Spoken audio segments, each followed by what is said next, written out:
entablamos enfermedades endocrinológicas en neurocirugía, esto abarca un número numeroso, valga la redundancia, o múltiples patologías que afectan el sistema endocrino. Podemos entender, llevando en contexto, que hay un eje hipotálamo, hipófisis, adrenal. Esto es un eje de distribución de ciertas hormonas. En el sistema nervioso central, por eso es que le compete a neurocirugía, existe una glándula madre, que es la glándula, la glándula hipófisis, que ella es la glándula madre que hace que se segreguen las hormonas a nivel de las demás glándulas exocrinas o endocrinas del sistema endocrinológico, produciendo múltiples alteraciones. Justamente en unos minutos ya vamos a tener también un gráfico que se ha preparado en donde se explica un poco más esto que el doctor nos está comentando, y para que usted lo pueda ver de una manera más gráfica. Ya el equipo de producción nos va a avisar cuando tengamos el gráfico listo, doctor, para ver entonces cómo es esa relación con la hipófisis, el cerebro y todo nuestro organismo.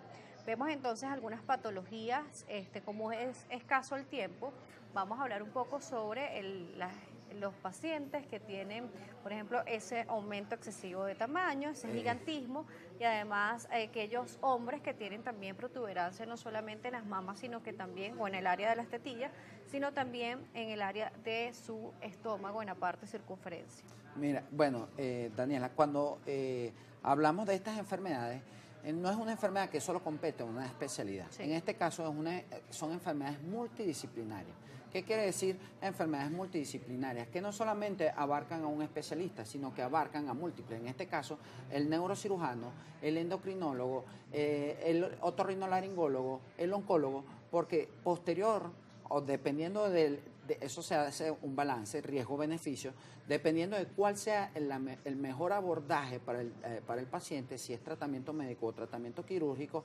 Obviamente el paciente va a necesitar de la especialidad de todas estas ramas que acabo de comentar y llevar en contexto cuál es la mejor opción para el paciente, porque siempre se toma en cuenta cuál es lo más viable en la patología para el paciente. Así es. Bueno, doctor, ya el equipo nos avisa que tiene listo el gráfico, ya lo vamos a ver acá en pantalla para que el doctor nos los ayude a explicar. Lo vamos a hacer de una manera dinámica el día de hoy. Ya lo vamos a ver, ya nos está indicando que ya lo vamos a tener en pantalla. Por acá, antes de eso, doctor, bueno, ahí ya lo tenemos. Ok. Mira, Dani, como estaba comentando, ¿verdad? ¿Por qué se llaman enfermedades endocrinológicas? Obviamente porque hay un sistema, primero, central, lo que llamamos a nivel del cerebro, lo que está el hipotálamo. Luego, posterior al hipotálamo, él estimula la glándula pituitaria, produciendo liberación de hormona corticotropina. Esta hormona hormona liberadora de corticotropina estimula las glándulas suprarrenales que están a nivel del riñón, a nivel suprarrenal, y esto produce o hace que haya una liberación de adrenocorticotropina, de cortisol, de adrenalina, y producen múltiples trastornos. Hay múltiples receptores, como podemos ver. Estas glándulas pueden hacer inhibición del crecimiento, pueden hacer inhibición de la reproducción, pueden hacer inhibición del sistema inmunológico. Entonces es muy importante que solamente una patología a nivel de la glándula pituitaria o de la hipófisis puede hacer una alteración en este eje hipotálamo, hipófisis, adrenal, haciendo que haya múltiples factores, tanto endocrinológicos, patológicos, diabéticos, hipertensión arterial, hipercortisolismo. La enfermedad más común en este caso son los prolactinomas. Los prolactinomas es nada más y nada menos que los adenomas o los tumores de hipófisis más comunes a nivel de esta glándula. Ocupan entre un 50 a un 60% de los tumores productores o funcionantes, porque estas patologías se pueden dividir en tumores funcionales o no funcionales. ¿En qué consiste esto?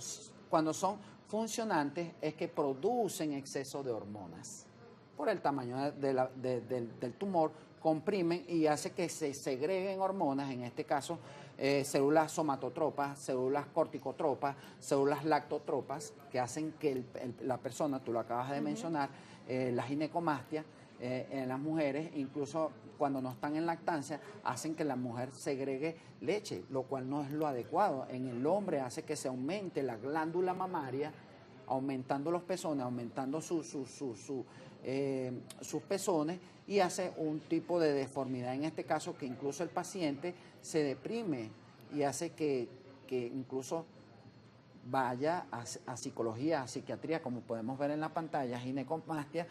Lo que al lado izquierdo podemos ver cómo está el aumento de las mamas en un paciente con ginecomastia, producto de un tumor, de un prolactinoma, que hace que las células lactotropas produzcan exceso de oxitocina o de prolactina, produciendo aumento de las glándulas mamarias.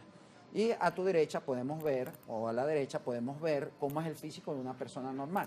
Cuando sucede esto, incluso la persona se deprime, hace que acuda al psicólogo, al psiquiatra, y que por eso los digo, que son enfermedades multidisciplinarias, que no solamente abarca a una sola especialidad. Claro, podemos ver en la imagen, por lo menos pareciera que fuera una persona obesa, simplemente, y que por eso el abdomen está mucho más prominente, e incluso la parte la parte torácica o las tetillas del hombre se vean como si fueran unas mamas prácticamente de una mujer, pero pareciera asociado al sobrepeso o a la obesidad. Sin embargo, hay una diferencia, porque incluso los brazos pueden estar un poco más delgados, las piernas un poco más delgadas, pero esa barriga bastante prominente y las mamas bien marcadas. Sí, así es. Y no solamente acarrea esta enfermedad. Hay muchas enfermedades, por ejemplo, la enfermedad de Cushing.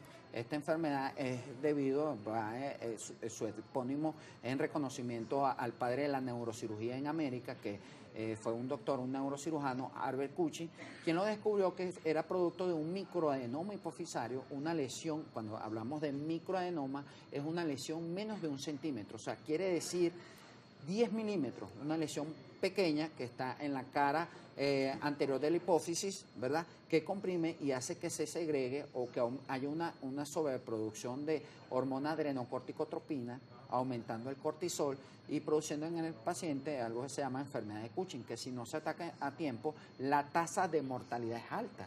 ¿Por qué? Porque a través del tiempo, si el paciente no se trata adecuadamente o oportunamente, conlleva muchas patologías, como lo acabo de mencionar: diabetes mellitus, hipertensión arterial, obesidad. Es la típica persona que tiene obesidad centrípeta alrededor de su abdomen, tiene fascia de cara de luna llena, tiene joroba, o sea, la cifosis, tiene acantosis nigrida, que son las personas que tienen el cuello negro. Esto se puede ver comúnmente y esto es clínico. Tú lo puedes ver, lo palpas, y tú al verlo lo diagnosticas, puedes hacerlo clínico y dices: oye, este paciente puede estar padeciendo de una enfermedad de Cushing.